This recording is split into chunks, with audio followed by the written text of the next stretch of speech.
అన్ని ఇచ్చినావు. అవును. కొడుకులు ఇచ్చినావు, పొలాలు ఇచ్చినావు. అలా అలా. అది కాలిబిడ్డి కాదండి.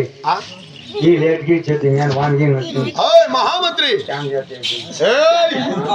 ఆ పైనుండే భగవంతుడు ఆడబాల సంతానమే కా ఉన్నాడు రా. భగవంతుడు పైనుండే భగవంతుడు అలా నిలబడుకోండి, చిటికి చేసుకొని అప్నేకర వేసుకొని అయిపోయింది భగవంతుడు. రాపా పెద్దయ్య మా అమ్మ కాలిబిడ్డి నేను దిద్దు ప్రారంభం కూడా ఆడది పదార్థం చేద్దంటే ఎట్లా నిలబడుకున్నావు? ఎవరు? అదో భగవంతుడు. వాళ్ళు కాదురా, వాళ్ళు కాదు. పైనుండే భగవంతుడు. భగవంతుడు ఓ పైనుండే భగవంతుడు మన ఆడబాల సంతానం వెళ్ళాలి అంటున్నాడు. అయ్యో పిచ్చిన తండ్రి, పిచ్చిన మొగుడా, పిచ్చిన తండ్రి. మనం ఎవరు? మనము నర మనుషులు, మనము నరజీవులు. మనకి ఇచ్చేది పైనుండేవాడు కాదు. నువ్వు అనిందా? పైనుండేవాడు కాదండి, కిందండేవాడు. మనం ఎవరు? తలవాళ్ళు. వాళ్ళు ఎవరు? రెడ్డి రెడ్డి సార్. మనం ఎట్లా ఉండాలా? కొట్టు మూసుకుని ఉండాలి. కిందండేవాడు అంటే కింద ఉన్నా పక్కలే తలాలు కొట్టే వచ్చిన తలాలు కొట్టి ఉప్పులు ఇప్పించుకొని వెళ్ళిపో. నేను ఇచ్చాను కాపీ అక్కడ ఎత్తుకోమా, మళ్ళీ ఇస్తూ మాకు ఇప్పుడు ఏవో తీయడా. అక్కడే వాళ్ళకి ఆడపిడ్డ లేదంట. నేను అంతవరకు నీకు ఆడపిడ్డ కాదు అంతే కదా. అయినా 6 మంది కొడుకులు ఉన్నారు, 6 మంది కోళ్ళని ఉన్నారు. వాళ్ళని ఆడపిడ్డకి అనుకోపో. ఎంత మాత్రమే వాళ్ళు కూడా పరాయి బిడ్డలే కదండి. ఎవరు? కోడాన్లు కూడా పరాయి బిడ్డలే. కోడాన్లు కూడా పరాయి బిడ్డలే. నీ అట్లా నా సోదరులు కోడానికి ఇవ్వాలి వచ్చిండేది.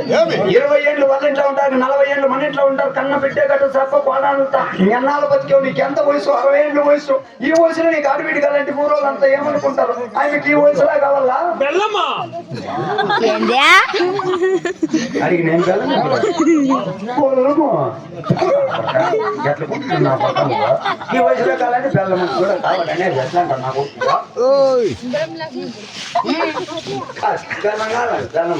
ఏం లేదు. వాళ్ళ ఇంట్లో కొంచెం ఊరికైతారు నా కొడుకు. కొంచెం ఊరికైతారు నా కొడుకు. అయినా నీకు ఆడబిడ్డ కాలంటారు అంతే కదా. 6 మంది కోడాళ్ళు పరాయి బిడ్డలు. ఎంతో మంది అనాథ బిడ్డలు ఉన్నారు. ఎత్తుకొచ్చుకోండి బిడ్డగా. వాళ్ళు కూడా వద్దన్నయ్య, వాళ్ళు కూడా పరాయి బిడ్డలే. అనాథ బిడ్డలు కూడా పరాయి బిడ్డలే. అంటే ఎంత మాత్రమైనా నా గర్భం జన్మించి ఒక ఆడబాల సంతానం. నీ కడుపులో పుట్టే బిడ్డే నాకు ఆడబాల సంతానం కాదు. యా కడుపులా? ఈ కడుపులోనా? ఎట్లా పుడుతుంది? ఎంత నీకు వయసు? 60 ఏళ్ళు వయసు. ఈ వయసులో నీకు ఆడబిడ్డ అయితే నీకు నార్మల్ అవుతుందా? అవుతుందా నార్మల్?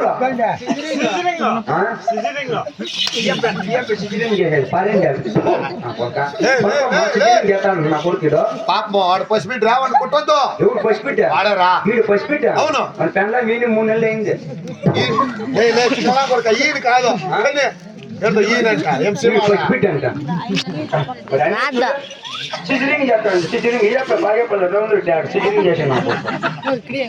సిజరింగ్ తుమ్ముచ్చినావు కొత్త. నేను ఇంటికి వచ్చాను వాళ్ళ ఫోటో తగ్గలేదా?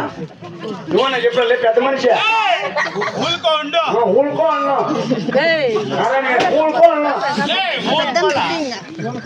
అయినా నీకు ఆడపిడిగా అయినా నాకు ఈ జనానికి గేచిన ఈ వయసులో నీకు ఆడబాల సంతానం ఏ చేయగలిగింది? ఈ వయసులో నీకు ఆడబాల సంతానం ఏమిటికమ్మా? అన్నయ్య ఆడబాల సంతానం ఎత్తుకొని అడుగుతున్నావు అన్నయ్య. పుట్టుడు మగబిడ్లున్నా పుట్టుకొట్టు రాలంటున్నారు. One second repeat. పుట్టుడు మగబిడ్లున్నా పుట్టుకొట్టు రాలంటున్నారు. Note this point your honour. Note this point your honour అంటే objection overload your honour. Overload కాదు నా కొడుక, ఓవర్ రూల్. ఆ సామాన్ లోడ్కి వెళ్ళారు పాపమా. ఏమైనా నువ్వు note this point your honour అంటే ఏమైంది నువ్వు? Note this objection overload your honour.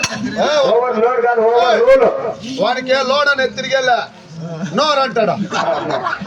అయినా పుట్టిన మగబిడ్డ నా పొట్టు కొట్టాలి అంటున్నారు వాడతాను. అయినా నిజమైన కొట్టరాలు ఎవరు? ఆడబిడ్డ లేని వాళ్ళు కొట్టరాలు. ఆడబిడ్డికి మగబిడ్డికి తేడా ఏమి చెప్తుంది? నేను చెప్పమ్మా. ఆడబిడ్డికి మగబిడ్డికి తేడా ఏమి? ఆడవాళ్ళ సంతానం కలిగితే అమ్మ అని పిలుస్తుంది. పుట్టేటి వారి పసుపు కుంకుమ ఇవ్వచ్చు, పోగదారం కట్టచ్చు, కాళ్ళ గడిగే కన్యాదానం చేసి అలాగే హస్తవారింటికి అంటే మగబిడ్డ పుట్టు ప్రయోజనమే, ఆడబిడ్డ పుట్టే ప్రయోజనమే. అంటే మగబిడ్డలు వంశం పేరు చెప్పే కంటే అంటే కులం పేరు చెప్పేక ఆడబిడ్డ పుడితే పసుపు కుంకుమ ఇవ్వచ్చు, కాలుగడి కన్యాదానం చేయొచ్చు, పుట్టిన పేరు చెప్పొచ్చు, కూతురు ఆడ పిలవచ్చు, కాలుగడి కన్యాదానం చేయొచ్చు. చిన్నప్పతో తంతా కూకొని నేర్చేది ముందు ఆడబిడ్డలే కుదుముఖముడ. అబ్బా కొన్ని దాన ధర్మాలు చేయండి అప్ప. అలాగే అదేమి దాన ధర్మాలన్నయ్య?